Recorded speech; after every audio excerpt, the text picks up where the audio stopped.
All right, what's up, guys? This is Mike with FCY Comics 216, back again, day four straight of making a video.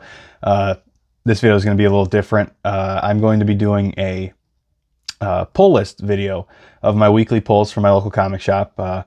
Hopefully, I'll be doing these once a week. You know, depending on life, sometimes I can't make it every week, but most of the time I can get there every week. So I'm going to show you guys what I took home this week. And obviously most of these books are new issues of ongoing series, but sometimes I do buy back issues as well. And this week I bought, just a couple back issues, and you can see them right there. It's Venom Funeral Pyre. This is a 1993 series by Marvel. And these books basically, it's Venom. Whenever I see a Venom that I can afford that I don't have, I'll buy them, and it also helps that it's Venom and Punisher in a miniseries. So I thought it was a no-brainer. They're in pretty good condition. There's a slight bend to these books. Whoever owned them before me must have had them stored like underneath something heavy, or had a bunch of books on top of it, and they weren't on a flat surface. But overall, it really doesn't take away from the actual quality of the book. I'd give these books maybe a 6.5, maybe 7 at most. Rating. They're in really good shape. The covers are in good shape. Not too many spine ticks or damage on the spine or anything like that. The pages, there's nothing wrong with them. So I thought, for the price that they were offered at, I'll just buy them because it's Venom, it's Punisher, it's Marvel at its best to me, and not collecting these books for value. It's more for it's a really, really cool miniseries. I'm going to read these ones pretty soon, and I'll probably end up displaying book number 1 there because it's a really cool like foil cover. I don't know if you can see it in the video there, but it's got a cool like foil background to it, and I think it's going to display really well in the right light. And so I can't wait to put that one on my display shelf. And yeah, like I said, that's going to do it for my back issues. So I'm going to get into my ongoing series that I have bought now. So I'll take these off the stands. And I'm going to start with my DC pile. Now, normally my DC pile is bigger than my Marvel pile. I'm more of a DC reader. I do like Marvel. If you guys have seen my other videos, I am a Marvel reader as well, but I read more DC than I do Marvel because I just kind of stick to 1 or 2 or 3 Marvel series. I don't like to spread myself too thin. I have enough series that I'm reading and enough series that I haven't gotten to read yet. So I don't want to buy too many books and then never get a chance to read them, because I don't want to have, I want to have a lot of books, but I want to, people always ask me, do you read all these books? And I want to tell them, well, for the most part, yes, I do like reading as much as I like collecting these. So I don't want to have a bunch of books that I'm just sitting on that I never get to read. And most of these I do read. Some of them I haven't read yet, like the series. But like I said, I'm more of a DC reader, so usually my DC pile is bigger, but this week they're pretty equal, so that's a plus. I like that. So I'm going to get started with my DC pile here. And the first book we have is Batman Reptilian. This is book number 6. This is a series that, yes, I have started reading. I think I'm through book 3. I haven't read books 4 and 5. Just one of those things. They're lost in the stack somewhere. Not lost, but they're in the stack, the to be read stack, which is literally somewhere over there. I'm looking at them now, and it's probably about a foot tall. So I got some reading to do. But I like this series. I can't wait to get caught up and get to the issue 6 here. It's a good series. The cover's been pretty cool. This it's a little bit darker. It's a Black Label, DC Black Label series. So like I said, I really like the Black Label stuff, and this one I like as well. So there's that. Second book is DC vs. Vampires, book 2 of 12. I'm not sure if I'm going to get through all 12 of these books. This is one of those books where the manager of my local comic shop, I let him put a couple books in, every week, to an extent where he thinks that I would like them, or if he thinks it would pique my interest. And this is one of those books. I did like it, but I think I'm going to give it like 1 or 2 more chances to see if I'm going to keep it on the pull list or not. Like I said, it was good, but it wasn't like a story that I'm really interested in that much. I did like it, but it's just one of those things. Like I can't read every series that comes out. So some series get tossed and get weeded out of my pull list, and this might be one of them. Not sure yet, but you guys will find out in the coming weeks. Next book is Wonder Woman Black and Gold number 6. This is another series where I actually haven't read this series. I have all of them, but I bought these books purely for the covers, because I mean, look at it. The black and gold really suits Wonder Woman. They display really well. All of them pop. And I know there's other series like black and white series, there's red and blue series, there's, you know, white and blood series, but this black and gold, it really pops. It displays well. It's really cool. I will get around to reading them eventually, but like I said, I really just bought this series just for the cover aspect of it. I do like covers. So if a book has a nice cover, I'm probably going to buy it, and which is sad because I end up spending more money than I wanted to, but that's how it goes. And this is one of those. But I do like these covers a lot. Next book, Task Force Z. This is book 2. This is another one of those books where my local comic shop manager threw it in. I'm going to give it a try. I read the first book. Same thing. I liked it. Not really a story I'm super interested in, but I liked it. So I'll give it, 1 or 2 more shots to see if I'm going to keep it on my pull list or not. But overall, it's a pretty good story, and, it's entertaining. But like I said, I can't read everything. Next one, we have Checkmate, book 6 of 6. I am reading this series. I am not caught up. I think I've only read the first 2. I know they're sitting in my to-be-read pile. Another one of those series where I can't read everything. I have to find time. I have a life. I have a job. Can't read everything. But I actually really, really enjoy this series. And I really can't wait to get caught up on this one, because I can't wait to see how it ends. Even though I know how it ends. I mean, stuff gets leaked and it gets spoiled when you have a book sitting around for a long time. But I can't wait to read it, because this book I do really like a lot. And the last book in my DC pile is this. This is Deathstroke Inc., book number 3. I am reading this series. It's a cool series. I like Deathstroke. I'm a Deathstroke fan.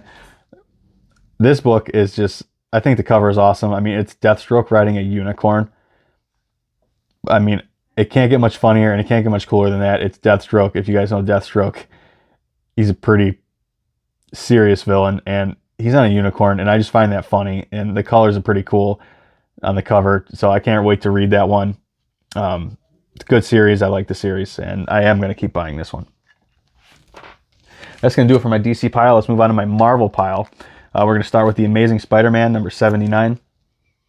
I am a serious Spider-Man reader. I've been reading this run of Spider-Man since, I think, issue 40. I'd been buying Spider-Man, but I'd been focusing on more back issue Spider-Man stuff. And then I decided to start buying, the modern issues, the new issues of Spider-Man right around issue 40. And I have all of them up till now. So about 40 issues of this run straight.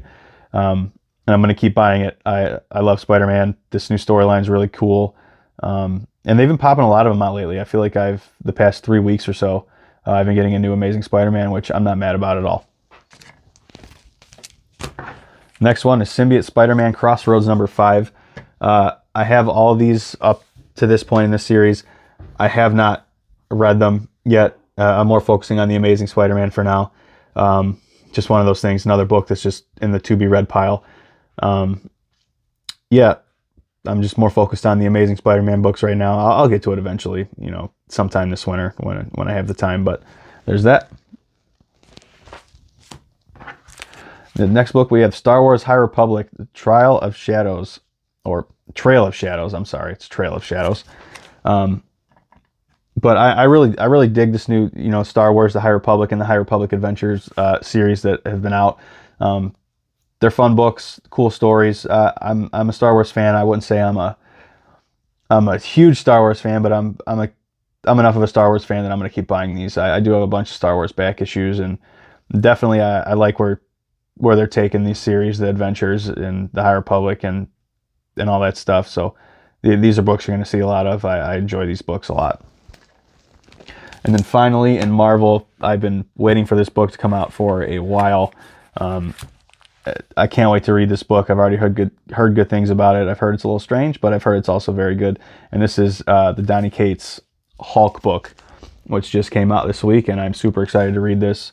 Like I said, I've been hearing a lot of good things about this book. There's been a lot of hype about this book, so I'm probably going to read this book tonight. before I go to sleep or something like that. But I can't wait to read it. I'm a huge Hulk fan.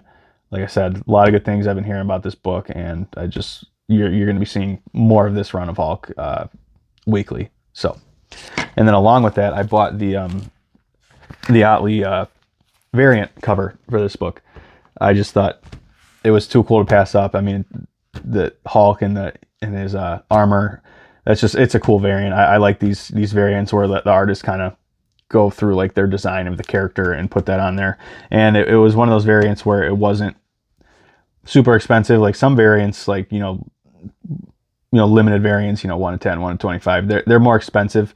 This was the same cover price as the actual book, so I figured I'd buy it just because it looked really cool. I probably won't open this one. This will stay in the.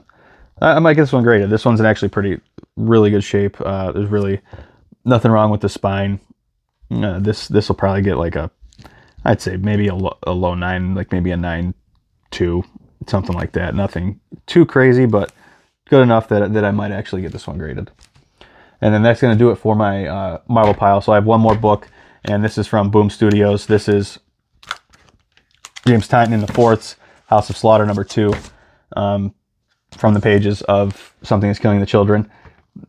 I read the first book of this. The first book was awesome. I have the regular cover of book #1. I have the foil cover of book #1. I have the second print foil cover of book #1. So obviously you can tell that I like this book a lot, and I think this book is gonna pull great numbers, and I think the story is gonna be awesome. The story is awesome already, and this is another one of these books that I'll probably read this one tonight as well. I've read Something is Killing the Children. I haven't read all of Something is Killing the Children, but I read enough of it that I know what's going on. And those books are expensive. Value of those books is just crazy. I just sold a local comic shop day foil variant of Something is Killing the Children #1 probably about a month ago, and I regret it. I wish I had that book back. Just because it's a #1, and like a real #1 of that book, I mean, hundreds of dollars right now. And I sold that one, I mean, for a lot more than I paid for it, even the local comic shop foil variant. But it's one of those books that I kind of wish I had back, even though I profited on it. But I want it back. So there's that. But yeah, House of Slaughter #2. And that's it. That's going to do it for my pull list this week, guys. That's really about a normal amount of books for me. I don't go too crazy, but local comic shops also make you have a certain amount of books every week to keep your pull list, active. So that's really about it. Maybe 10 to 15 books weekly for me. But yeah, sometimes I'll have more back issues. Sometimes I'll go crazy with the back issues. If they have a dollar bin, I'll definitely go crazy.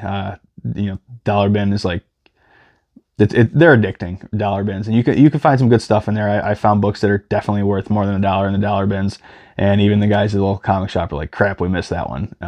And I like stumping them, so that's pretty cool. But yeah, that's gonna do it for me tonight, guys. Once again, Mike, FCY Comics. Like and subscribe to this page. I still have 7 subscribers, but that's fine with me. I've only been on YouTube for 4 days, so I have no problem with that. Instagram, FCY Comics 216, Whatnot, FCY Comics 216. I'm still posting daily on Instagram. I'm still on Whatnot daily. If I'm not buying anything, I'm just in a chat, talking it up with people, just networking, and still trying to become a live seller on the Whatnot app. So the more likes, the more subscribes, the more follows I get through every social platform is going to help with that. And I'm still bugging Whatnot every day to live sell, because I really think I could pull some good numbers on a live sale. So yeah, that's going to be it for me, guys. Thank you. Enjoy your Thanksgiving, and we will see you in a couple of days. Thanks.